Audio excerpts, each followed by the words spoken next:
grabación de esta clase para que puedan revisarla en la plataforma o en YouTube para aquellos alumnos que no pudieron estar, ¿sale?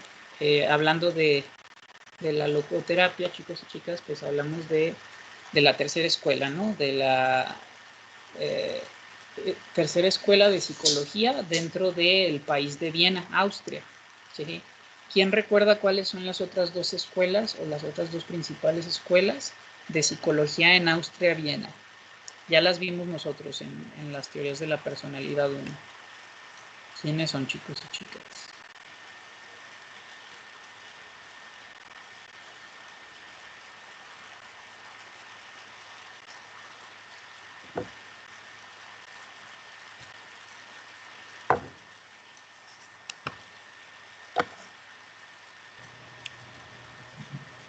¿No será el psicoanálisis y cómo se llama? Y la humanista, psicología humanista? No, bueno, uno sí, compañero. Uno es el psicoanálisis de Sigmund Freud, como bien lo menciona Michelle. Pero la psicología humanista, recuerde que nace en Estados Unidos, ¿sí? Es un movimiento cultural y psicológico que surge en Estados Unidos, ¿sí? Lo que viene siendo en Viena, las tres principales escuelas de psicología son el psicoanálisis de Sigmund Freud, ¿sí? La psicología individual de Alfred Adler, ¿sí? Y en un tercer paso pues va a surgir la tercera fuerza, que se llama la logoterapia y análisis existencial de Viktor Frankl, ¿no? Que es el autor que estamos por comenzar, ¿no? Entonces, prestemos atención a ello, ¿vale? Dice, recordar la tragedia en su totalidad y en su conjunto, en lo genérico, siempre amortigua el impacto de la turbación y provoca cierta opacidad a la auténtica crueldad del Holocausto. Al contemplar el cementerio de Austin, con su inmensidad de hileras de cruces en perfecta simetría, solo parece albergar montañas de cadáveres apilados con cierta dignidad póstuma. Tras una muerte, entre paréntesis aparentemente sin sentido, sin embargo, si el espectador detiene la mirada y el corazón en cada una de aquellas cruces, cambia completamente el paisaje de la abyección, porque le permite imaginar en cada hueco una vida malograda y frustrada. Aquí quizás yazca una persona en plenitud del vigor y la creatividad. Presentía una carrera profesional prestigiosa y útil. Aquí una madre muerta con el corazón dolorido por la suerte de unos hijuelos arrancados de un regazo aún fértil y acogedor. Allá, cercanos, un matrimonio que, tras sortear las múltiples avatares de una larga existencia, esperaba con sosiego el envejecer juntos. Más allá, a un joven le abortaron, ¿sí?, los sueños de un próximo matrimonio y de fundar una familia feliz.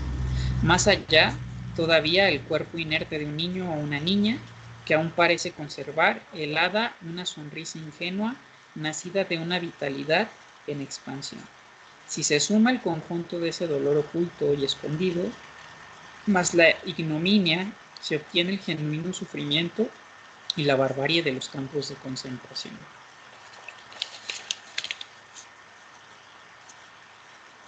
Sí, entonces, bueno, aquí el autor comienza la lectura, ¿sí?, con la descripción, ¿no?, de los posibles escenarios a los cuales se tuvieron que enfrentar, ¿no?, muchas de las personas que murieron en esta tragedia, ¿no? O sea, ¿qué hubiera sido de la vida de todas estas personas si no hubieran sido víctimas de este holocausto, de este genocidio hacia la humanidad? ¿Sí? Dice, una de aquella multitud de vidas rotas fue la de Viktor Emil Frankl, nacido en 1905 y muerto en 1997. Él nace en Viena y muere en Viena, chicos y chicas. Situémonos a principios de la década de los 40 del siglo pasado, en la ciudad de Viena. En esos tiempos, Viena aún ejercía un señero influido y romántico embrujo en los ambientes intelectuales de la época por su abrigo y mecenazgo en las artes y las letras, en la cultura. Aquella Viena nadie lo puede negar o menospreciar. Era un foco excepcional de la cultura, las artes y el civismo europeos. Se ha dicho bien que en Viena es el último esplendor del pasado. L. Branjovic. Y para una psiquiatra, además, Viena era el lugar de Sigmund Freud y de Alfred Adler. Sí, son estos dos autores que yo les acababa de mencionar, ¿verdad, chicos y chicos? Freud con el psicoanálisis y Alfred Adler con su teoría de la psicología individual, que habla del sentimiento de inferioridad y cómo constantemente ejecutamos actos no para sobreponernos a ese sentimiento, según este teórico. Víctor Frank se encontraba en la rampa de lanzamiento hacia una previsible brillante carrera profesional, bien posicionado en los círculos médicos y con una incipiente pero prometedora consulta privada. Acababa de ser nombrado director de la sección de neurología del Hospital de Rothschild en 1940, que atendía únicamente a pacientes judíos. Aceptar ese nombramiento significaba a todas luces un desafío y una temeraria audacia, pues ya reciaba la persecución nazi. Todavía resonaban en los cenáculos psiquiátricos, en medio de censuras y alabanzas, los ecos de las apasionadas disputas y controversias de aquel joven médico con las autoridades del momento, Freud y Adler. Esos desacuerdos que conducían a una crítica superación del psicoanálisis y sus aportaciones personales para ofrecer una psicoterapia rehumanizada. Los recogió en un manuscrito recién finalizado y ya en fase de encontrar editor. ¿Sí? Entonces, este autor, bueno, va a cuestionar los métodos existentes en Viena, ¿no? Y pues este cuestionamiento pues no va a ser en vano porque pues va a generar cierta tensión o cierta rivalidad con dos de los personajes con más reconocimiento en Viena y en Europa, chicos y chicas, ¿sí? Porque hablar de Freud es hablar de una vida intelectual por Europa, y a su paso esta vida intelectual por Europa significó el surgimiento de este movimiento, ¿no? que genera estos famosos círculos intelectuales de reflexión y psicoanálisis con personajes de toda Europa, ¿sí? Artistas, intelectuales, científicos, doctores de Francia, de Suiza, de Roma, etcétera, ¿no? Entonces, bueno, este personaje cuestionaba, ¿no? este método, ¿no? Y además de cuestionarlo, proponía, ¿no? una psicología, ¿no? Un abordaje psicoterapéutico frente a los pacientes distinto, ¿no? Esa obra reunía y compendiaba el estudio y la experiencia clínica de casi 2 décadas, chicos y chicas. El ámbito de lo personal lo cubría un gratísimo, afectuoso y sereno ambiente familiar de una familia de origen judío. A ese ambiente acogedoramente hogareño de siempre se unió la feliz boda con la joven Tilly Grosner en diciembre de 1941. La paz y el sosiego personal y familiar chocaba frontalmente con la situación de encrucijada social que se vivía en la calle. La invasión nazi provocó una aguda agitación social y política, y en lo cotidiano creó un clima de miedo y zozobra. Los judíos se desenvolvían bajo el terror de la angustia, y el futuro cercano se presagiaba aterrador. Ya había comenzado abiertamente la destrucción de sinagogas y el encarcelamiento, el confinamiento y la deportación de la población judía. Los Frank, al comprender lo dramático de la situación, intentaron encontrar alguna solución. La única alternativa sensata parecía la huida. Estela, la hermana de Víctor, escapó a Australia. Su hermano intentó a la desesperada una salida hacia Italia como refugiado político, pero sus movimientos fueron descubiertos por los servicios de seguridad y lo confinaron con su familia en el campo de Auschwitz, y allí murieron. Víctor Frank consiguió un visado para emigrar a los Estados Unidos. Ese visado, además de eludir la persecución nazi, le brindaba la oportunidad de desarrollar y defender sus teorías psiquiátricas en un marco de mayor resonancia científica y cultural. Pero sus padres no lograron proveerse de una documentación que sentase alguna garantía para no correr el riesgo inminente de ser encarcelados o deportados. Además, ancianos ya y sin ayuda de ningún hijo, se quedarían ciertamente desvalidos. La situación de sus padres planteaba a Víctor una difícil disyuntiva, una grave duda de conciencia. Debía atender a sus padres o proseguir una esperanzadora carrera, asegurar su reciente matrimonio o ayudar a su familia en su incierta suerte.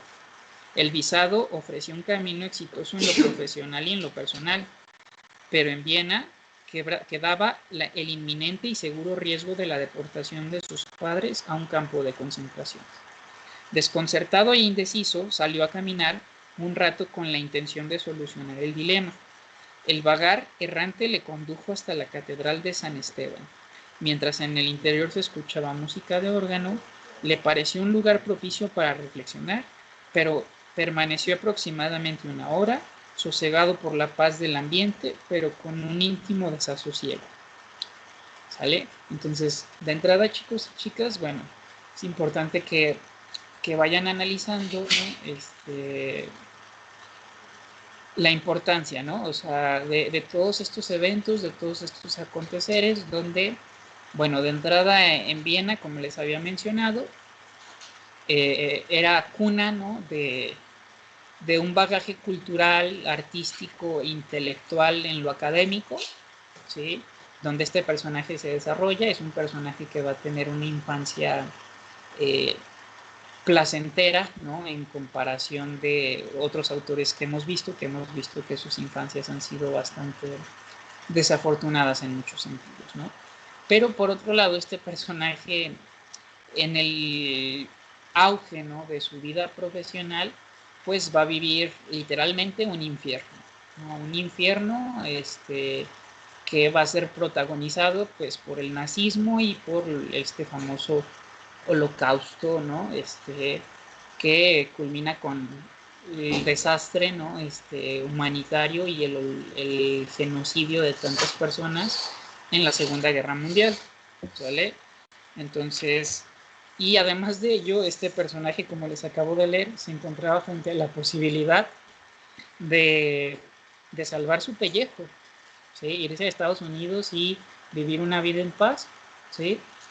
Pero bueno, vamos, pero eso implicaba que dejara a sus padres a la suerte de los nazis porque su hermana ya había escapado a Australia y su hermano ya había sido detenido intentando escapar a Italia. Entonces, vayan como imaginándose, percatándose, bueno, de lo compleja de esta situación, ¿no? Donde al parecer no había como mucha alternativa. ¿Sí? Pues avanzamos a la siguiente página. ¿Sí? No veía manera de encontrar una salida cabal. ¿Cuál era mi responsabilidad? ¿Ocuparme de mi obra o cuidar de mis padres? En un momento así, uno siempre espera una señal del cielo. Regresó a casa con una pesadumbre. Al entrar, observó un pequeño pedazo de mármol sobre el aparador. Se dirigió a su padre. ¿Qué es eso?, le preguntó. El padre le contestó, esto lo he levantado hoy de un montón de escombros, allí donde antes se encontraba la sinagoga que han quemado. El pedazo de mármol es una parte de las tablas de los mandamientos. Si te interesa, puedo decirte también de cuál de los mandamientos es el signo en hebreo que se encuentra ahí grabado, porque solo existe un mandamiento que lo lleva como inicial. ¿Cuál es?, le preguntó o le insistió a mi padre. Entonces me dio la respuesta. Honra a tu padre y a tu madre para que vivas por mucho tiempo en la tierra. Así que me quedé en la tierra junto a mis padres y dejé vencer la visa. Dejó caducar el visado para los Estados Unidos y sucedió lo previsible. Una semana después la familia Frank fue deportada al completo. En Austin se separó de su mujer, Tilly, de la que nada supo a lo largo del cautiverio. De su madre se despidió en el campo de Turnstein, al presagiar una indefinida separación. Como un adiós reverente, le pidió la bendición. Nunca olvidaré cómo ella, con un grito que le brotaba de lo más profundo de su ser, a palabras de Frank, y que solo pudo calificar de fervoroso, dijo, sí, yo te bendigo, y luego me dio la bendición. Unos días antes presenció la agonía y muerte de su padre en el mismo campo de Theresienstadt. Con 81 años de edad, totalmente desnutrido, los síntomas del edema pulmonar se acentuaron. Víctor Frank, como médico, le notó la dificultad respiratoria extrema anterior a la muerte. En ese momento, para aliviarle el angustioso dolor, a modo de cuidado paliativo, le inyectó una ampolleta de morfina que consiguió esconder de contrabando dentro del campo. Fue casi al amanecer, antes de partir para los trabajos forzados, cuando se entabló el último y escueto diálogo. ¿Todavía tienes dolor?, preguntó Frank. Contestó el padre, no. ¿Tienes algún deseo? Contestó, no. ¿Me quieres decir alguna cosa? Y el padre contestó, no. Entonces lo besé y me fui, dice Frank. Sabía que no lo iba a volver a ver con vida, pero tenía la sensación más maravillosa que uno puede imaginarse. Había hecho lo mío, permanecido en Viena con mis padres, acompañando hasta la muerte y evitando un sufrimiento mortal innecesario a mi padre. En breve tiempo se separó de los suyos y nada más al ingresar perdió el libro que abarcaba su largo quehacer profesional. Sucedió de una manera brusca y brutal, como era habitual en Auschwitz. Rompieron el manuscrito en sus mismas narices, acompañado de sueces improperios. ¿Alguien iba a hablar, chicos y chicas? ¿Se escuchó por ahí un micrófono? Ok, bueno. Entonces, acuérdense que Frank llevaba ya 2 décadas haciendo como su propio material, desarrollando su propia teoría de lo que era la terapia, ¿no? Entonces, este trabajo de 20 años, pues se le destruyó o se le fue destruido y arrebatado de manera brusca y bruta en los campos de concentración nazi.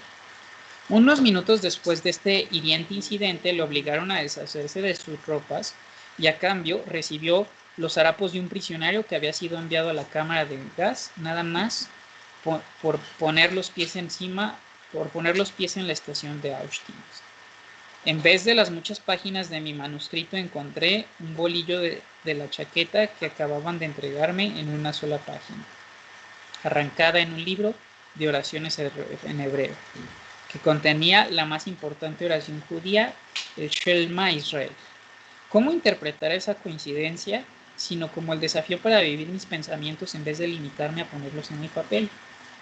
En otras palabras, experimentó en su interior que todavía más importante que la publicación de la obra era realmente vivir, sufrir o morir según el espíritu que alentaba aquel libro. De ese modo, con ánimo de prueba, como muestra de la autenticidad de su psicología, encaró la dura experiencia de soportar el tormento de un campo de concentración que él mismo denomina experiencia crucis. Alcanzado este punto, bien conviene interrumpir la narración de los hechos para formular un comentario pertinente. Uno de sus biógrafos, Alfred Lange, hace un especial hincapié en el posible peligro de desvirtuar la figura de Frank si enfatizamos en demasía. Voy a pasar a la siguiente página. Los hechos heroicos que jalonan su vida. Más allá de toda la veneración que merezca como hombre y de todo el respeto que pueda sentirse por su contribución humana y científica, Frank no debe de ser eximido de la discusión crítica. Debe ser inteligible para nosotros, comprensible y tangible, y también debe poder llegar a ser piedra de escándalo y contradicción. De este modo, su vida y su obra seguirán vivas entre nosotros, y no estarán en las alturas de un pedestal, ajenos a la vida cotidiana, inalcanzables, expuestas solo al polvo de la historia. Es cierto, algunos entusiastas de Frank presentan a un hombre admirable, deslumbrante, pero difícilmente imitable. Su vida heroica y excepcional se aleja tantísimo de las experiencias comunes y normales que ni transmite ni contagia ganas de vivir. Por supuesto que para hacerse imitable no es imprescindible que un hombre presente un lado oscuro y desagrado en su existencia, pero sí resulta necesario percibir el ángulo frágil de su entereza. Rastreemos en ese ángulo frágil para hacer de Frank un hombre admirable e imitable. Entonces, chicos y chicas, en lo que se refiere a este par de párrafos que les acabo de leer, ¿sí? habla de precisamente la importancia de no idealizar a este autor, ¿sí? Nada más por la vida que este autor vivió, ¿sí? Por las circunstancias que este autor pasó, por los aconteceres de su vida, ¿no? O sea, dice, o sea, sí es súper admirable lo que él vivió, pero a la hora de que nosotros hagamos un análisis crítico sobre la teoría, sobre la logoterapia, dice, es importante separar, ¿sí? O dividir la vida de nuestro autor, que es sumamente admirable por lo que pasó y por lo que contribuyó posterior a eso que pasó, pero por otro lado, ¿sí? Hacer un análisis crítico, ¿sí? Científico sobre lo que es su teoría, independientemente de aquello que este personaje vivió. No es preciso desvelar algunos acontecimientos y decisiones de su vida que a cualquiera de nosotros nos gustaría que nuestros amigos cubrieran con el velo del silencio.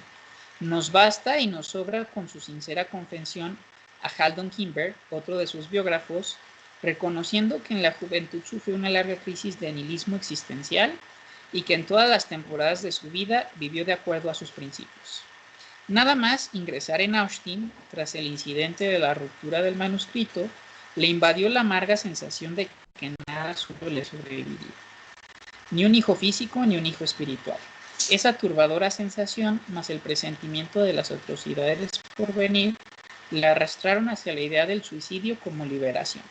Sin embargo, a pesar de ese desplome del ánimo, durante la primera noche en el campo me conjuré conmigo mismo para no lanzarme contra las alambradas, entre paréntesis, suicidarse.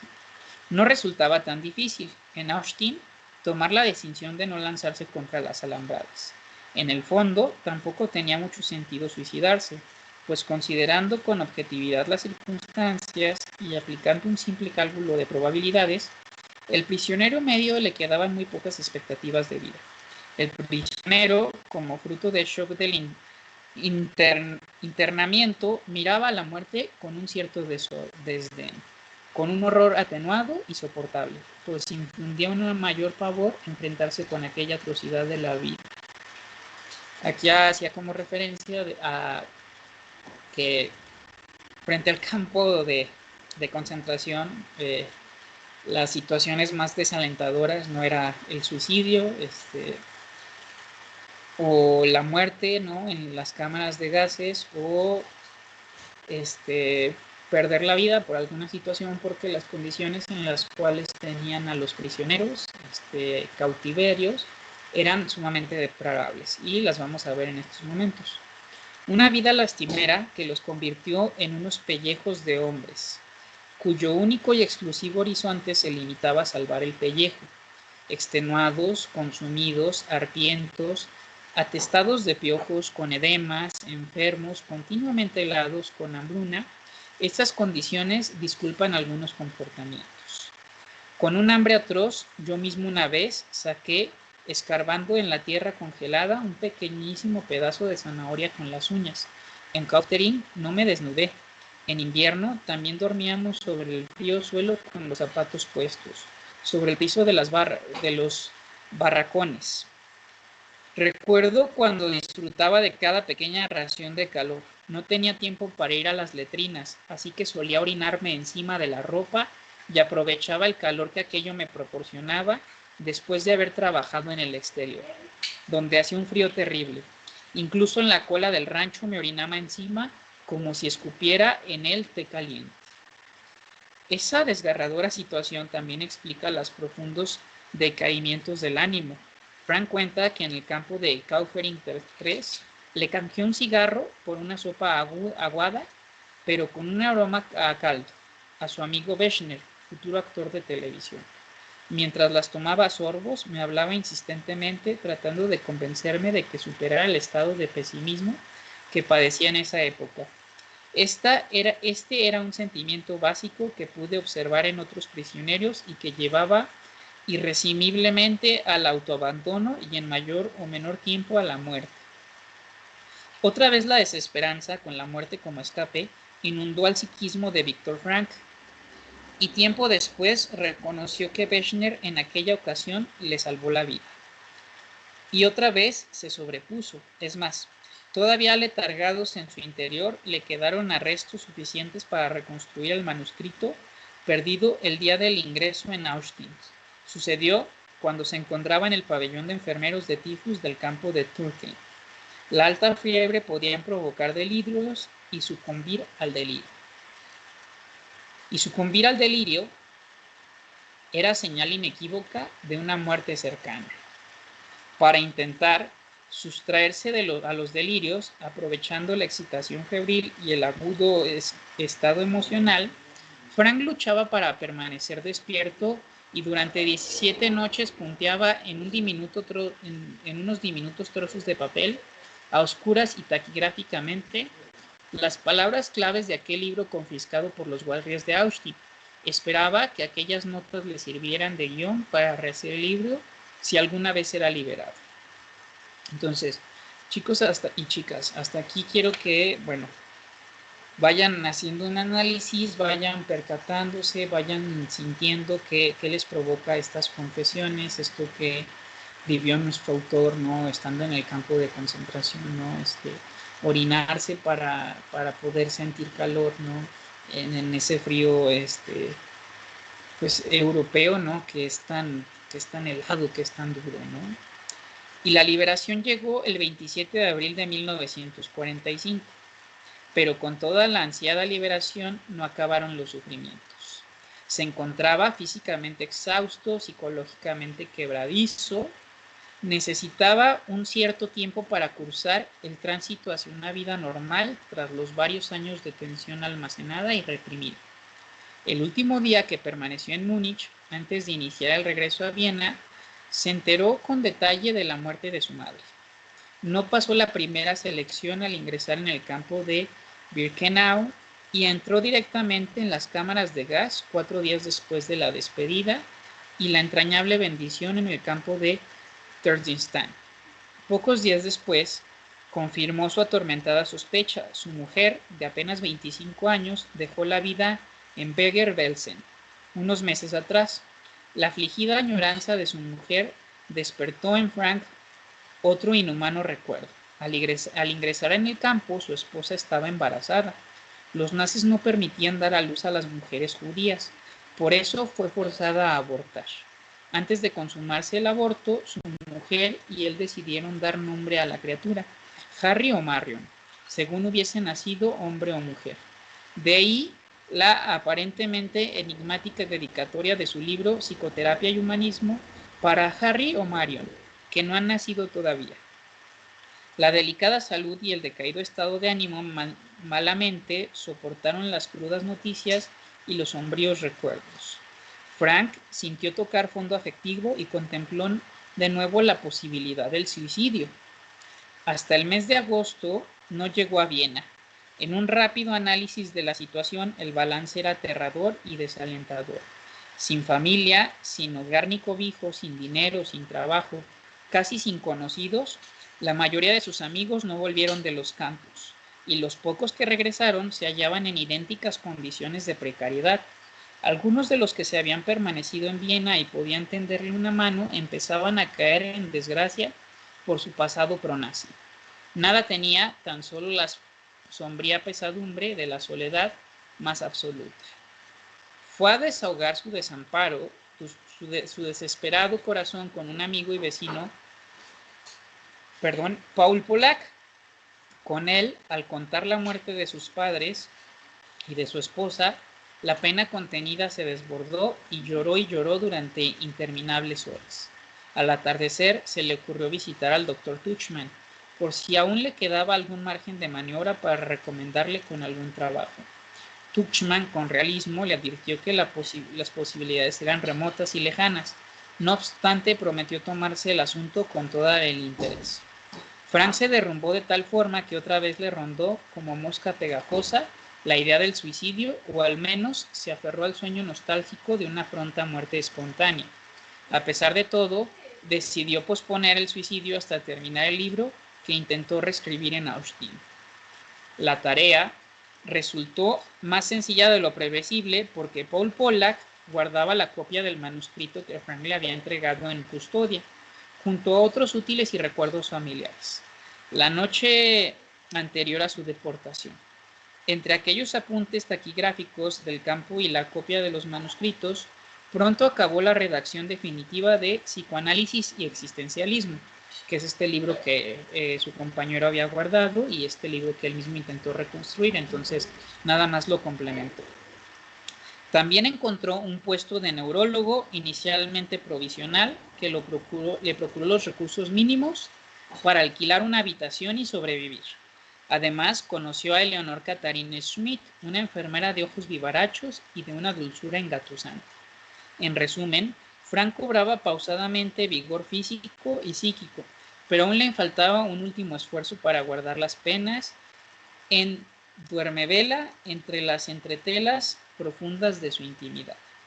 El éxito de Psicoanálisis y Existencialismo, 3 ediciones en el mismo año y una casi irrefrenable necesidad de catarsis emotiva y vivencial, animaron y empujaron a Frank a liberar las recientes experiencias vividas en los campos de concentración, recogiéndolas en un escrito.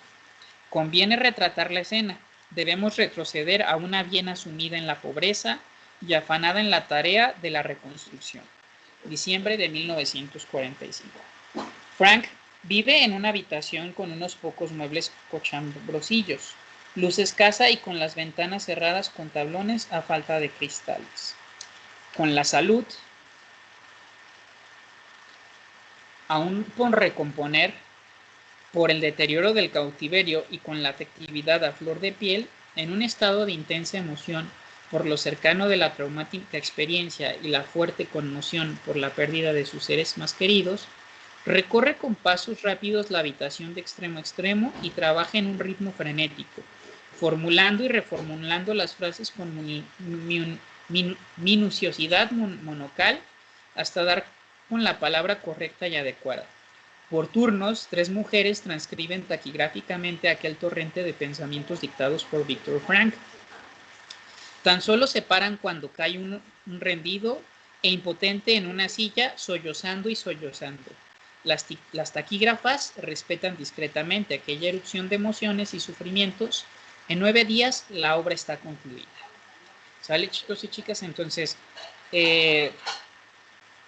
esta situación, ¿no? Es realmente trágica, ¿no? O sea, si vamos teniendo como la sensibilidad, ¿no? De prestar atención a aquello que les estoy leyendo y a aquello que están viendo en la pantalla, ¿no? Estos 9 días, ¿no? Donde él habla y habla y habla de lo que pasó en el campo de concentración, son este libro que estamos leyendo ahorita, ¿sí?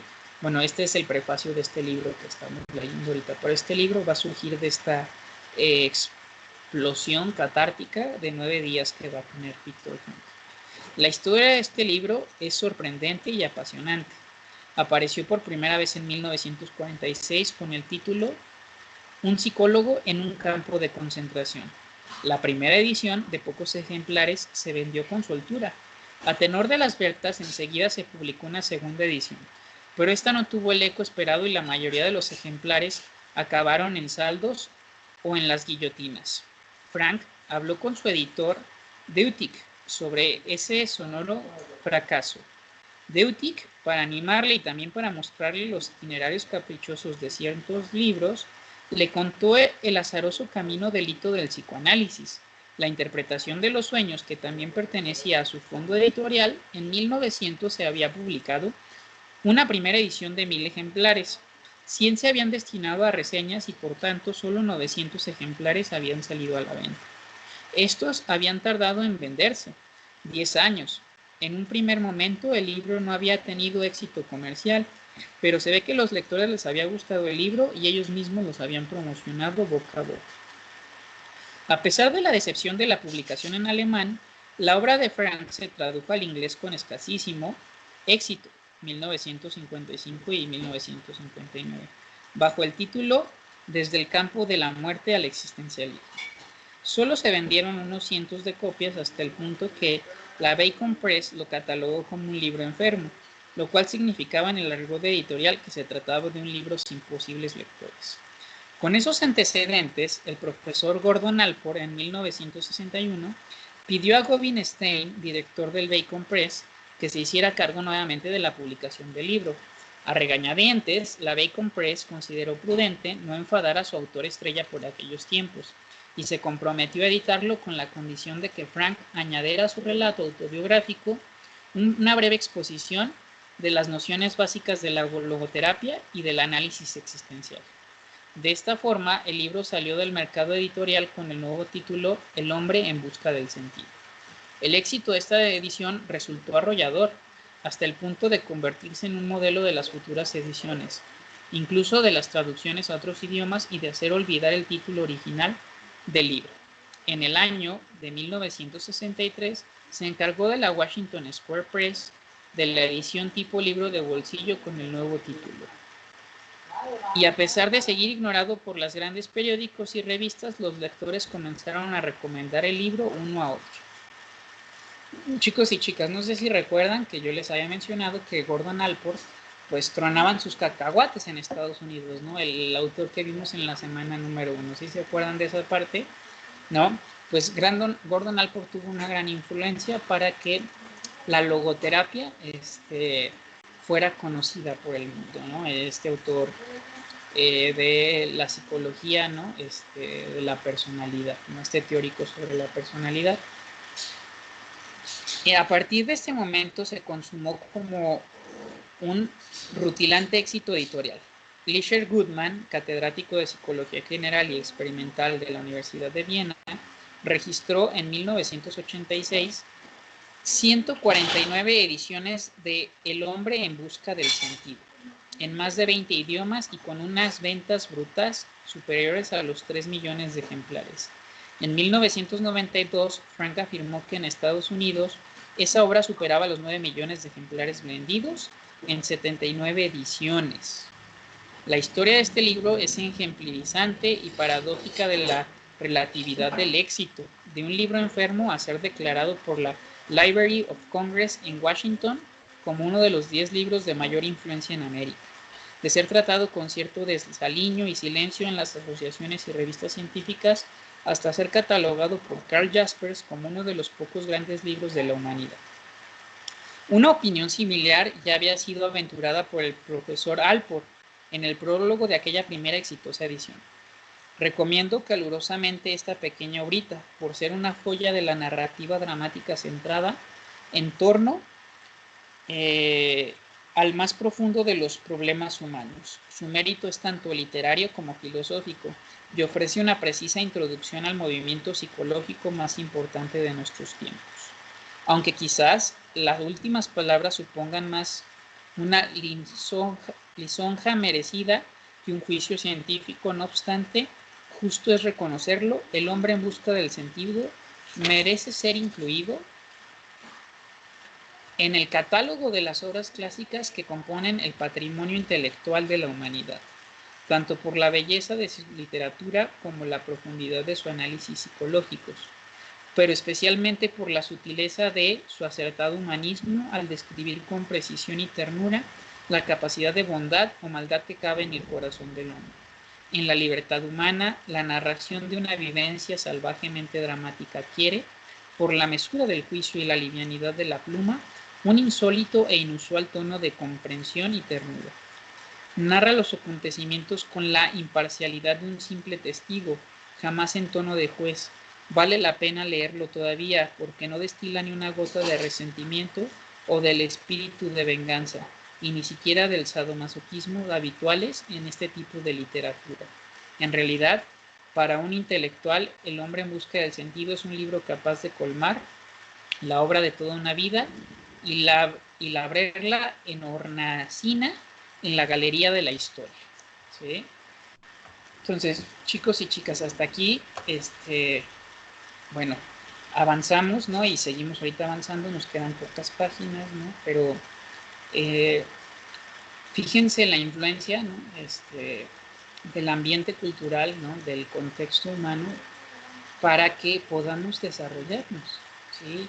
En este caso, Gordon Allport le abrió la posibilidad en Norteamérica de poder mostrar su teoría, de poder mostrar su historia, ¿no? Lo que terminó en un rotundo éxito, ¿no? Víctor Frank murió en el 96, quizás algunos de ustedes ya habían nacido, ¿no?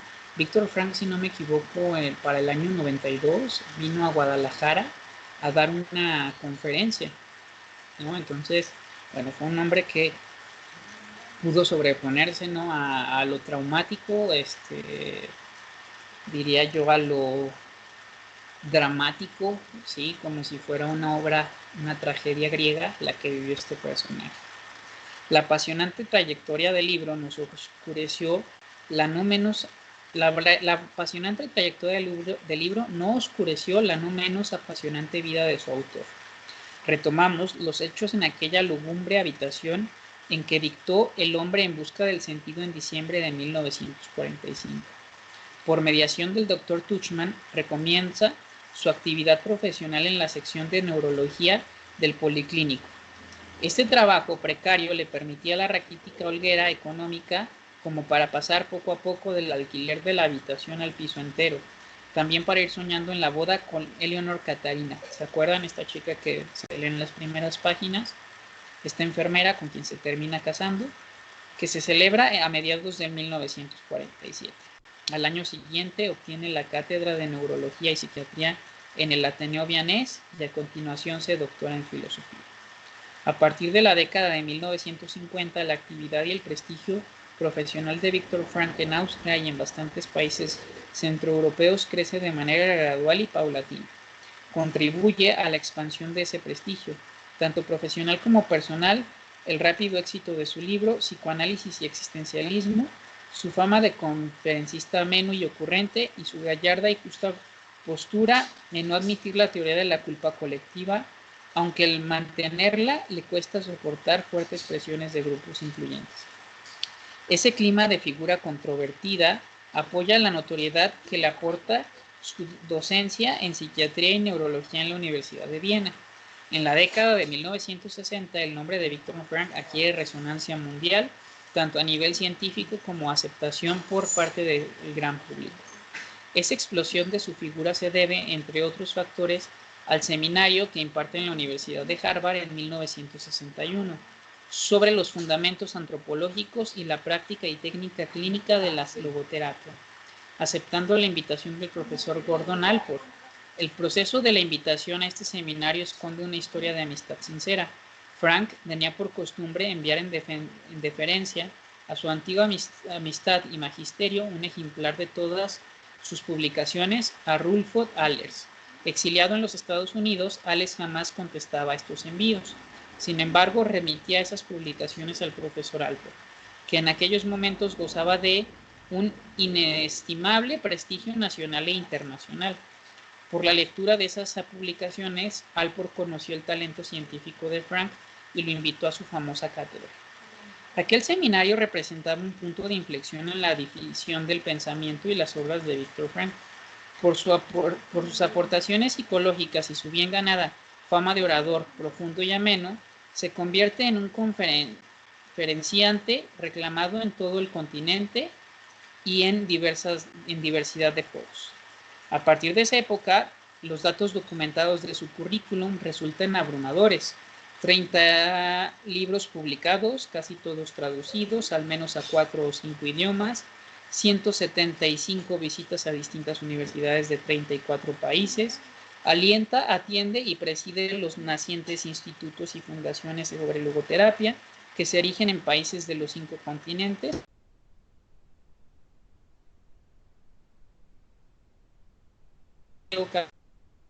Profesor visitante de Harvard, Stanford, Pittsburgh, Filadelfia, Dallas. Recibe la distinción de honoris causa por 29 universidades. Y como la vida da muchas vueltas, con el tiempo Frank alcanzó unas elevadas cuotas profesionales, a pesar de perder por piedad filial aquella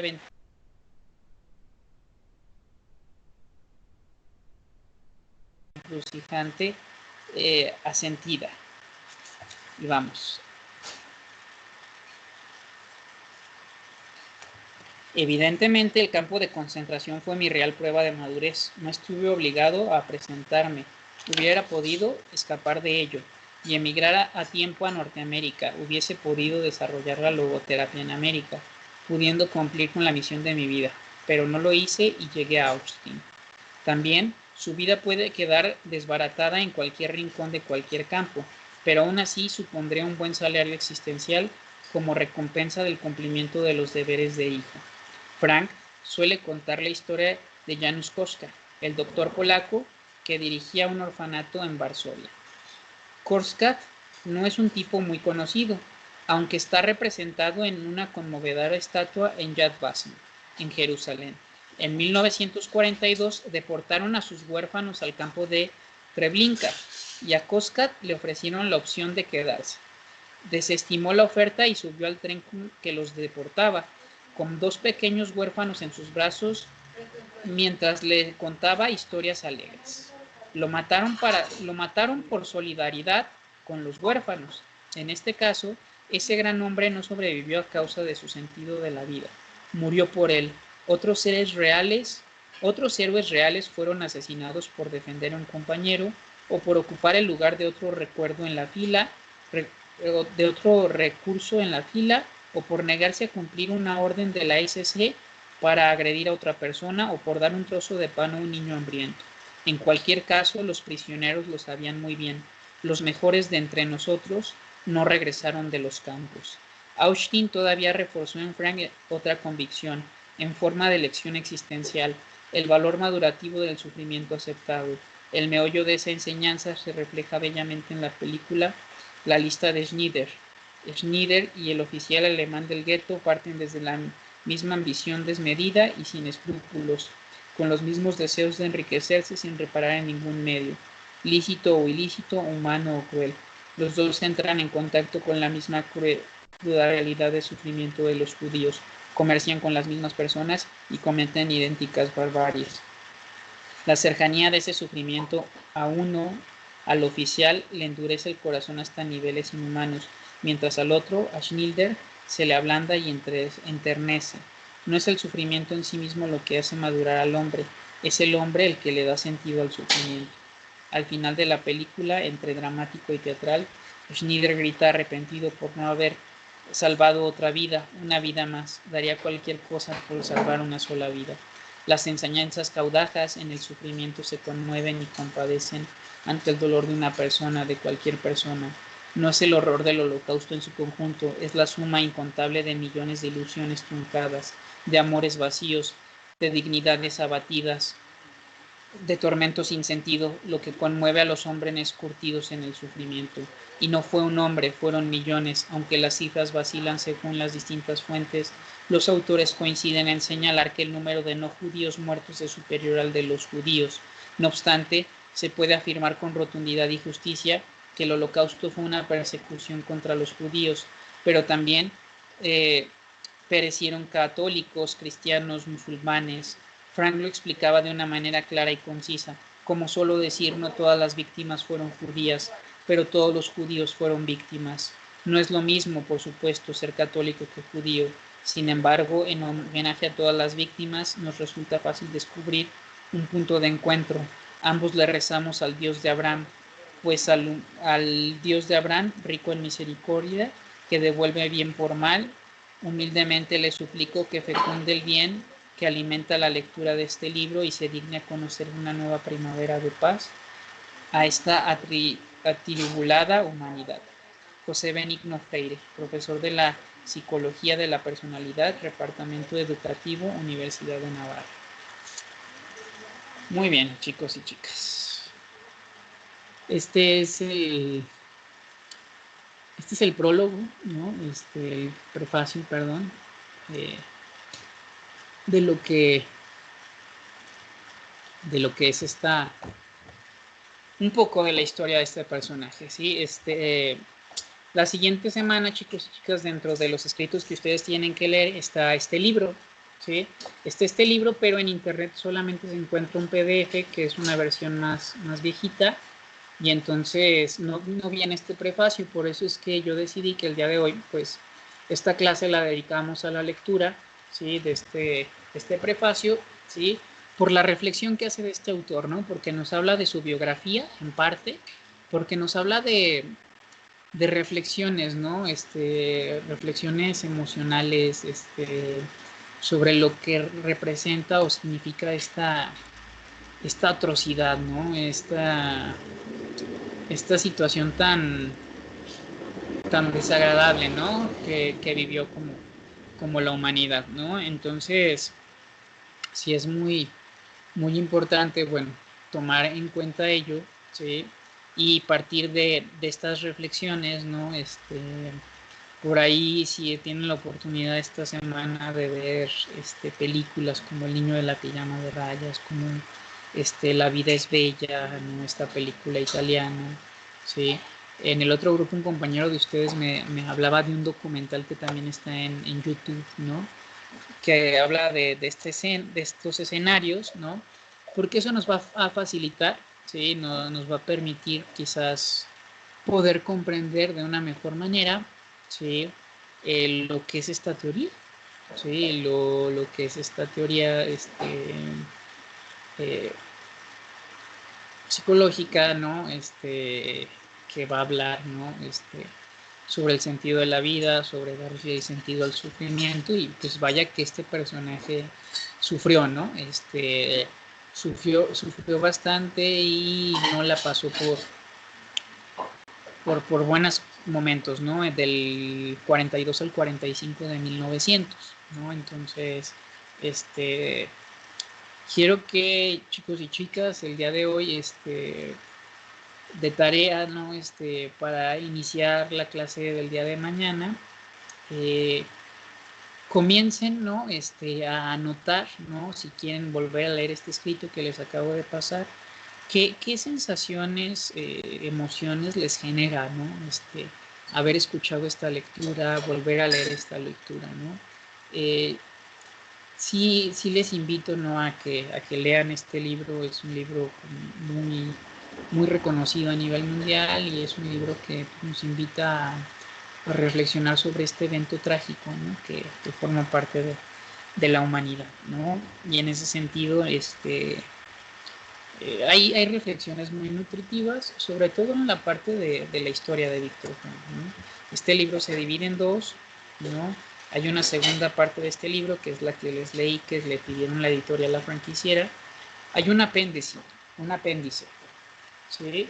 Que son los ideos o conceptos básicos de la logoterapia, ¿sí? Que bueno, ustedes lo pueden leer también, pero sobre todo me interesa mucho que puedan leer lo que fue toda la historia de este personaje dentro del campo de concentración, ¿sí? De un psicólogo en el campo de concentración, para que puedan sensibilizarse con esta teoría, ¿sí? En relación a lo que yo les voy a ir hablando en las explicaciones del PowerPoint y en relación pues a lo que ustedes vayan hilando y reflexionando en torno a este libro, ¿no? Que eso es ya del trabajo de la siguiente semana, pero si por ahí acaban las lecturas de esta semana, que son poquitas, que el trabajo es más cortito, pues que de una vez empiecen como a leer y si tienen la posibilidad de ver alguno de estos tipos de películas, pues que lo hagan, ¿no? Que lo hagan pues para nutrirse más de ello, ¿no? Entonces, el día de mañana, chicos y chicas, vamos a comenzar la clase con sus reflexiones personales, ¿sí? Sobre la lectura que hicimos hoy. Entonces, si no hicieron muchas anotaciones, pues vuelvan a leer y hagan anotaciones. Si no hicieron anotaciones, pero traen fresca la información, pues comiencen a hacerlas, ¿no? Esa es su tarea. Mañana voy a hacer preguntas aleatorias, ¿no? Preguntas al azar y acuérdense que es parte de su evaluación y de su calificación. ¿Algún comentario, chicos y chicas, hasta aquí en este momento sobre lo que acabamos de leer o sobre lo que acabo de referirles?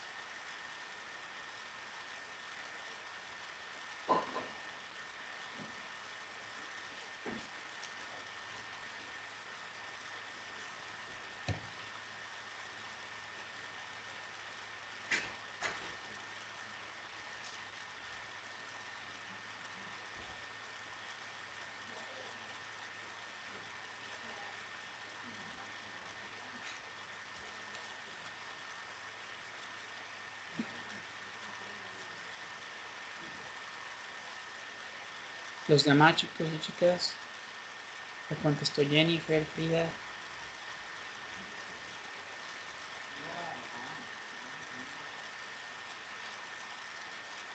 Bueno, espero que hayan estado atentos a la clase, que hayan estado atentos a la lectura, ¿sí? Y entonces vamos a detener la grabación de la clase que se va a subir a su plataforma.